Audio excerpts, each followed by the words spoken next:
फिर स्पष्ट कर दूं सभी को, उपराज्यपाल के अभिभाषण पर इस प्रकार की हरकत जो यहाँ की गई वो सर्वथा निंदनीय है।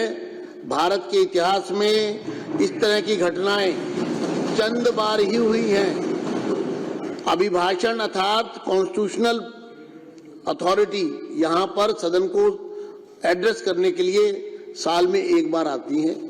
उस समय ना कोई वाद विवाद होता है, ना कोई सदन चल रहा होता है, वो सिर्फ अभिभाषण के लिए ही समय तय होता है। सदन ने जो कल निर्णय लिया, मैं सदन को बधाई दूंगा कि आपने इतने बड़े अपराध के विरुद्ध जो निर्णय लिया उसमें बहुत ही बैलेंस अप्रोच रखी। मात्र 3 दिन के लिए इस पर ब्रीच ऑफ प्रिविलेज का भी मामला बनता है। ये एथिक्स कमेटी में भी सजाएं जो इस रूल बुक में दी गई हैं वो इससे कहीं भारी भारी हैं। तो इसलिए अब उपराज्यपाल का अभिभाषण किसी राजनीतिक पार्टी से किसी से जुड़ा हुआ नहीं है, वो सबके लिए है, पूरी दिल्ली के लिए। तो इसलिए उन्होंने जो यहाँ पर कल उद्दंडता की, समझाने और कहने के बाद भी जिसको नहीं माना गया, इसलिए सदन को ये फैसला लेना पड़ा। अब आप अपनी बात कहें विषय पर। नहीं, देखिए, मैं तो ये चाहूंगा कि आप तमाम हमारे जितने भी साथी हैं आप उनको बुला लें। कई बार ऐसा हुआ है कि आपको बाहर भेजा गया, जब अनुरोध आपके दूसरे साथी ने किया तो हमने ओम प्रकाश जी को और दूसरे लोगों को आपके अनुरोध पर हमने बुलाया। तो मैं तो ये चाहूंगा कि वो सारे पार्ट हैं, और क्योंकि अभी जो है आपका डिप्टी स्पीकर का भी चयन होना है, उसका इलेक्शन होना है, तो उसमें अपोजिशन अगर नहीं रहेगा तो वो ठीक नहीं होगा किसी भी लिहाज से। तो हम तो यही चाहेंगे कि भाई आप सबको बुलाएं, आप क्योंकि सीट पर बैठे हैं और आप सबके अध्यक्ष हैं। हम तो यही चाहेंगे कि आप ये सारी चीजों को देखते हुए उन सबको अंदर बुला लें। और हमने कई बार ऐसा किया है पीछे भी, और ये तो पार्ट है इस वक्त में, क्योंकि हम भी हिस्सा है विधानसभा का। और बड़ी अच्छी बात है कि दिल्ली की जनता ने विषय पर आपको चुनकर के भेजा है, और हम खैर मकदम करते हैं इसका, जनता ने कहा। और हम यही चाहेंगे कि आप तमाम तबकात के साथ में जो भी हैं कार्य करें, और हम मुख्यमंत्री जी से भी और तमाम मंत्री से और तमाम विधायकों से हमारी तो ये रिक्वेस्ट रहेगी, ये दरखास्त रहेगी कि आप दिल्ली की जनता के लिए काम करें। और मैं एक और बात करना चाहूंगा, देखिए जिस तरह से मैं यहाँ मौजूद हूँ, सीएजी पर बात करनी है, मुझे सीएजी पर बात करनी है, तो करिए। मैं ये करना चाहूंगा कि जिस तरह से कोई निकम्मा कह रहा है, कोई बेईमान कह रहा है, कोई निकम्मी सरकार कह रहा है, तो इस तरह की भाषा का इस्तेमाल नहीं होना चाहिए। इस तरह की भाषा का इस्तेमाल नहीं होना चाहिए।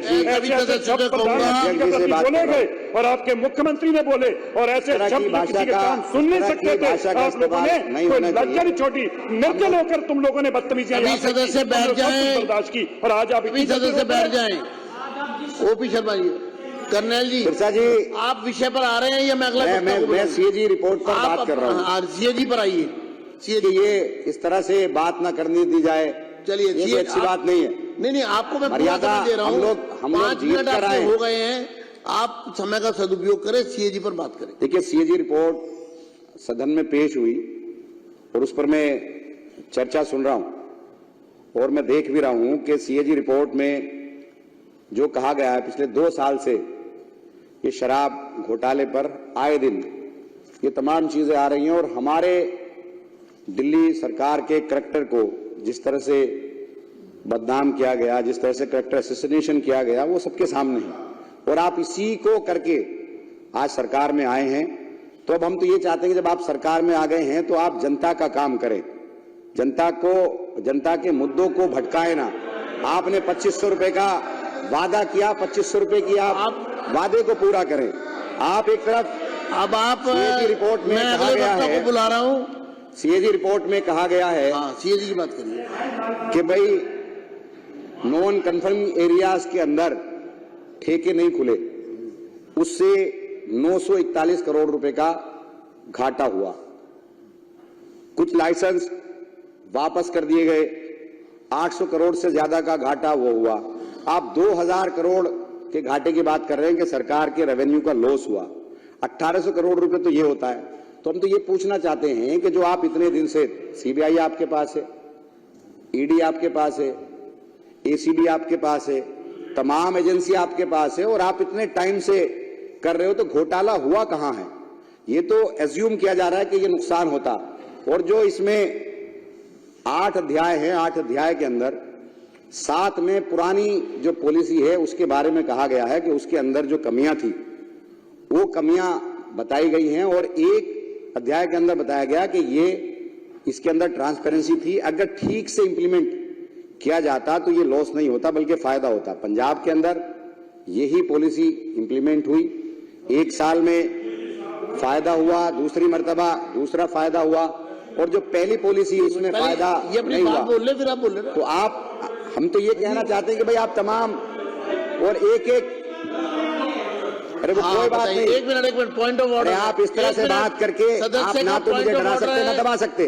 अमान तो माइक बंद करिए, 2 मिनट रुके।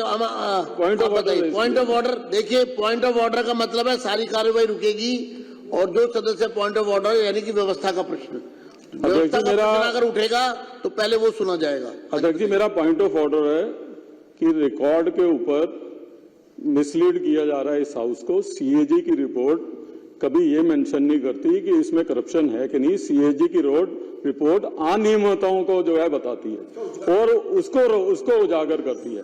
उसके बाद उस पर क्रिमिनल एक्टिविटी होनी है कि नहीं, उसको क्राइम एजेंसीज और पीएसी रिकमेंड करती है एक्शन के लिए।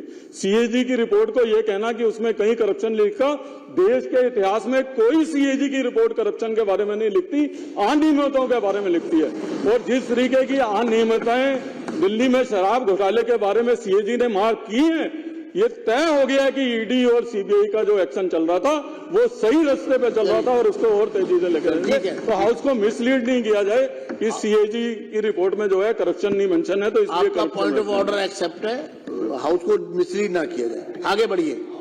मिसलीड नहीं कर रहा है, मेरा सिर्फ कहना यह है कि सीएजी की रिपोर्ट में तो ये अज्यूम किया गया, ये जो है नॉन कम्युनिटी एरियाज के अंदर दुकानें खुलने किसने नहीं दी, कि क्या दबाव बनाया गया। पहले साल के अंदर ही सीबीआई ने एफआईआर दर्ज कर ली, ईडी ने एफआईआर दर्ज कर ली, गिरफ्तारियां शुरू हो गई। जो ट्रांसपेरेंसी इसके अंदर थी उससे फायदा होना था, फायदा नहीं हुआ, लोग डर गए। तो ये तो तमाम एजेंसियां आपके पास थी और इन्हीं एजेंसियों का इस्तेमाल करके आज आप सरकार में आ गए और सरकार में जिन वादों के साथ आप आए वो वादे आप पूरे कर नहीं रहे हो। 2500 रुपए महिलाओं को देने की बात आपने की थी, वो आप वादा पूरा कर नहीं रहे हो। जो आपने काम करने की बात की थी वो आप कर नहीं रहे हो। सिर्फ दिल्ली की जनता को गुमराह करने का काम ये सरकार कर रही है। For exclusive and insightful videos, subscribe to our new channel ABP Live Premium.